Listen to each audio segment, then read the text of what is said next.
Le marché des armes légères est très opaque où la corruption règne. On se demande comment certains outils aussi dangereux atterrissent sur le marché avec une liberté et une facilité d'acquisition. Les vendeurs de couteaux, de machettes et de coupe-coupe interrogés dégagent leurs responsabilités et s'offusquent devant le phénomène meurtrier de ces derniers jours.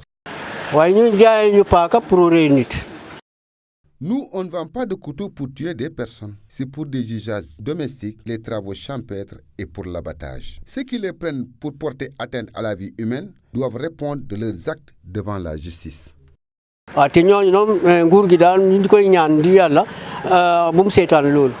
Quelle éducation, quelle croyance, quel équilibre ont les gens pour s'assurer leur propre défense au point d'ôter une vie humaine? La foi, la religion doivent précéder toute chose dans le cœur de l'homme. Quand on a la foi et imbu de sa religion, on ne peut être capable de tuer.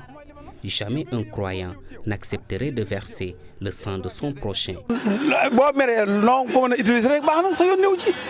Chaque être humain doit se limiter à avoir à rendre compte à son Dieu et non à son prochain. Accepter de tuer pour des détails ne peut et ne doit être banal. Après tout, on est dans un état de droit. Il y a un règlement juridique pour chaque dommage causé, quel que soit le degré d'offense. On doit avoir confiance en notre justice et ne pas minimiser les instances de notre pays. La vente d'armes, telle qu'elle soit, légère ou militaire, doit répondre à des normes. Car n'étant pas un marché comme les autres, des questions juridiques s'imposent à travers la triptyque qui achète, qui contrôle, qui fabrique.